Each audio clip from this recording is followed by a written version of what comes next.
was 6, my babysitter was this nice middle-aged lady and her equally nice husband.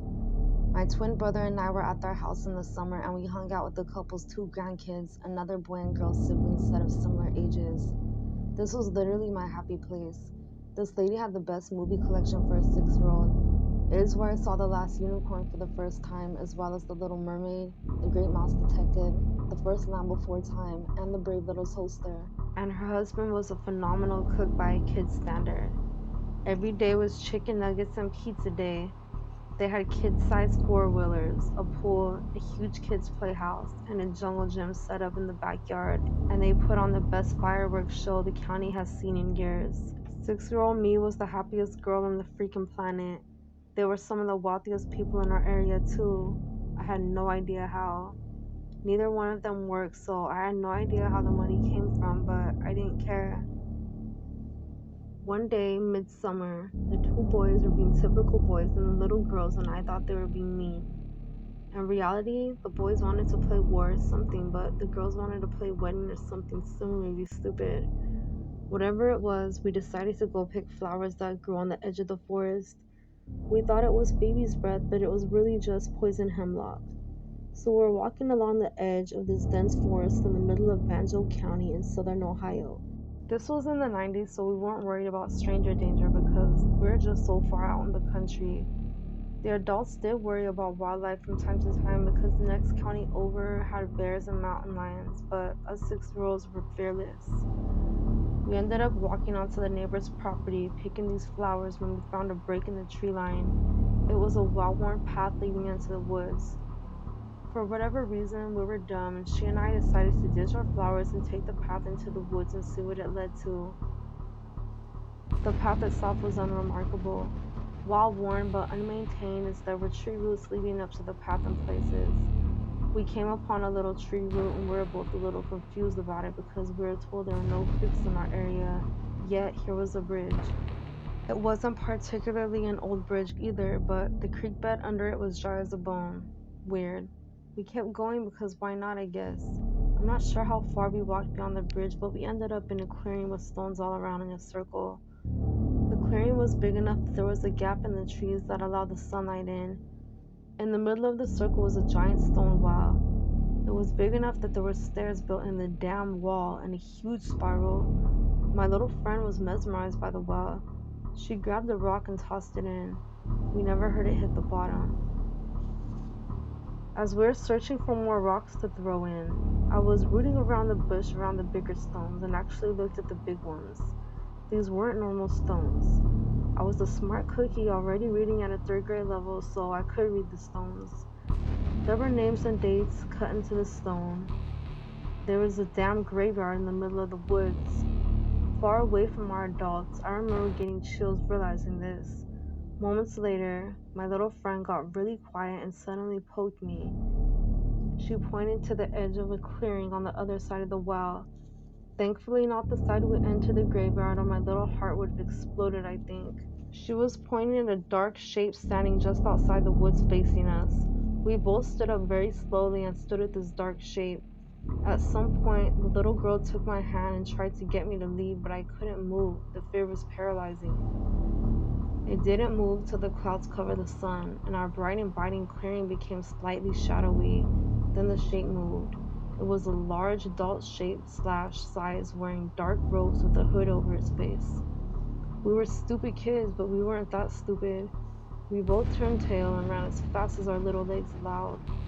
My little friend made it to the bridge first. I wasn't that far behind. I looked back and that creep was standing there at the edge of the bridge. Just standing there. I ended up tripping and injuring my knee, but I quickly got up.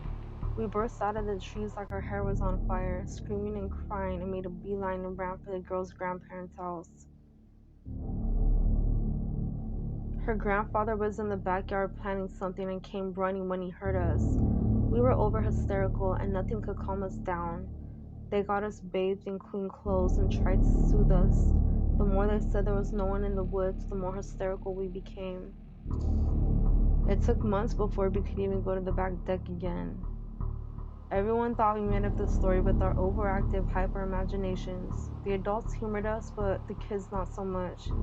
The next summer, we were forced into the backyard for the annual 4th of July party. Tons of kids. They all know our story, and one of the teenage boys called BS. Then he made us go with him. To my utter relief, when we got there, we both remember where the path had been, but there was no path, just a very heavy growth of hemlock. He tried to walk through it, but ended up with scratches from head to foot. He got in a ton of trouble for dragging us kids down there once we got back. So she and I were relieved not to go back, but all those kids thought we were just stone cold liars. Fast forward 16 years later, after all this happened, my mom mentioned that the grandpa had passed away a few months prior while I was off to school. I was 22 at the time and had mostly forgotten my events in the woods. I expressed my condolences and asked what happened.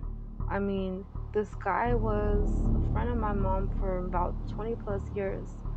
My mom started being evasive, so I got curious and pressed her. She said he had hung himself in the garage. Then she told me the bad part. His granddaughter, my little friend, was the one who found his body. All around him were notebooks with crazy person writings that he had amassed over a very long time, some dating back to the early 1970s, dealing his details with demons and spirits and other crazy things. He left notes to his loved ones. The note to his granddaughter was an apology for not protecting her from the demon at the well, and the note for his wife was an apology for leaving her, as it was the only way to protect her and the other people he loved. It seemed the explanation of their wealth was still struck with demons. They had started coming to collect on the debt which was owed to them, but what they wanted was for him to kill his family in payments, so he killed himself instead. It was the craziest effing thing I'd ever heard, but it made total sense. Everyone wrote the guy off as having a serious mental health issue. They buried him, threw away the journals, and moved on. No investigations, nothing. I could rationalize everything we saw and experienced as some weird psychological reaction to picking hemlock. That wouldn't explain how both of us had the same exact illusion, though. I know what I saw was real. I might not remember all the details nearly 30 years after the fact. I remember the fear, and I still have a scar on my knee that never faded. I'm not afraid of the woods, of the dark, or anything like that, but I have a very healthy respect for the dead, and I don't mess with demon stuff. In the immortal words of Ducky, nope, nope, nope. When I was around the age of 14 and my brother was 9, my dad, my little brother, and I went deer hunting in the afternoon right before sundown. While we were walking through the woods, before we even started, my little brother tapped on my arm and asked me if I saw that. I said that it was probably his imagination, and he let go of my arm. A few minutes later, I couldn't hear him walking behind us anymore and turned around to find him gone. I quickly told my dad, and we looked for him for at least half an hour when he walked over out of nowhere toward the both of us.